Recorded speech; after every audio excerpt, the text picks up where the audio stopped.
سر عید کا میسج ہے قربانی، آپ نے کیا قربانی دی؟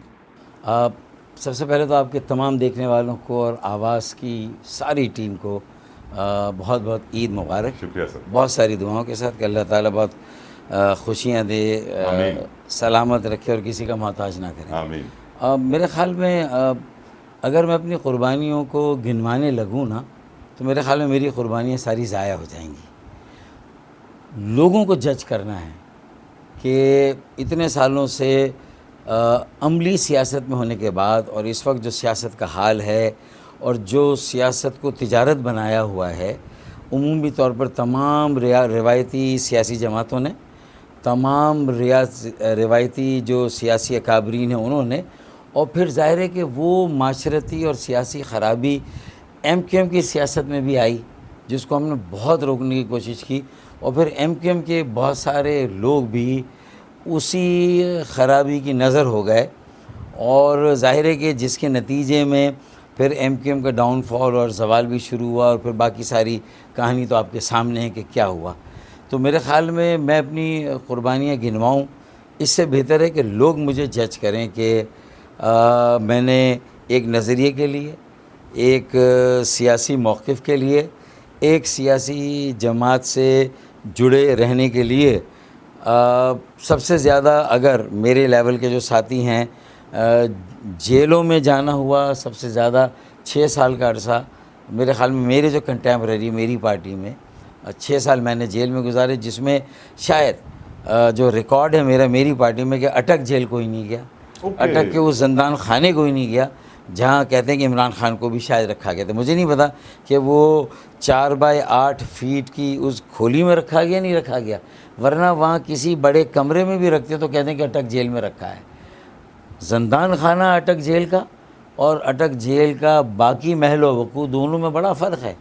اور یہ زندان خانہ ایسا ہے کہ جس میں سورج کی روشنی کا کوئی گزر نہیں، روشن دان کوئی نظر نہیں آئے گا، ہوا آئے گی لیکن لگے گا کہ ہوا کہاں سے آ رہی ہے. 24 گھنٹے سر پہ ایک بلب ٹنگا رہتا ہے اور دن اور رات کا نہیں پتہ چلتا. پرندوں کی چہچہاہٹ سے پتہ چلتا ہے کہ فجر کی اذان ہوئی ہے اور مغرب کی اذان ہو رہی ہے، یہ پتہ چلتا ہے آپ کو.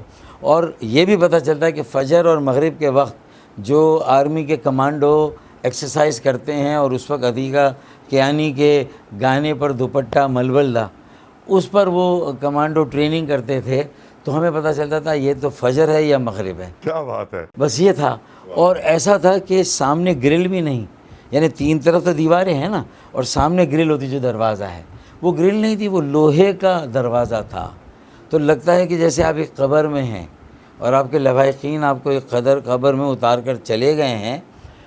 قبر میں بھی جب لواحقین اتار کے چلے جاتے ہیں تو سنا ہے کہ فرشتے آتے ہیں فوراً حساب کتاب کرنے، لیکن میرے پاس تو 5 دن تک کوئی حساب کتاب کرنے بھی نہیں آیا تھا.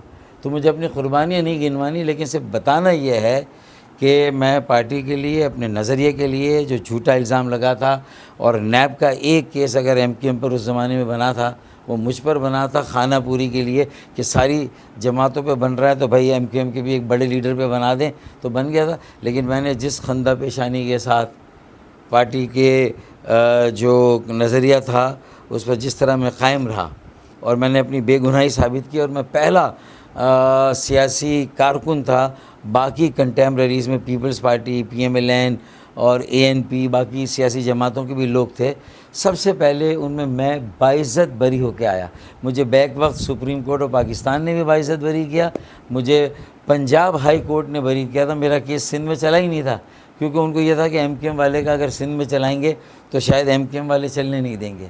تو مجھے اٹک لے جایا گیا تھا اور وہاں میرا مقدمہ چلا تھا، اور مجھے زبردستی سزا دے کے نیب کورٹ سے آگے راستہ ہموار کیا گیا تھا نواز شریف کو سزا دینے کا اور شہباز شریف کو سزا دینے کا. اور زندان خانے سے نکلنے کے بعد ہم تینوں کو بڑے کمروں میں رکھا گیا تھا. تو پہلے میرا کیس چلا کے میری قربانی کی گئی تھی، اور اس کے بعد اسے مثال بنا کے پھر اگلے ہفتے شہباز شریف کو سزا دی گئی تھی، اور اسے پھر اگلے ہفتے نواز شریف صاحب کو. کہاں پہنچ گئے شہباز شریف، نواز شریف، اور کہاں پہنچے فاروق ستار؟ دیکھ لیں کہ وہ تو پھر اٹک جیل کی اور اٹک میں نیب کورٹ کی سزا کھانے کے بعد اڈیالہ جیل گئے، لیکن مجھے پھر اسی اٹک میں ہی رکھا گیا. اوکے جو اڈیالہ گئے وہ اقتدار پا گئے اور وہ جو اٹک میں نہیں، رہے، جو اڈیالہ گئے وہ پھر بیرون ملک چلے گئے نا پہلے، وہ ملک بدر ہوئے، ملک بدر نہیں ہوئے، اپنی رضا سے اپنی خوشی سے باہر گئے. جی ہاں.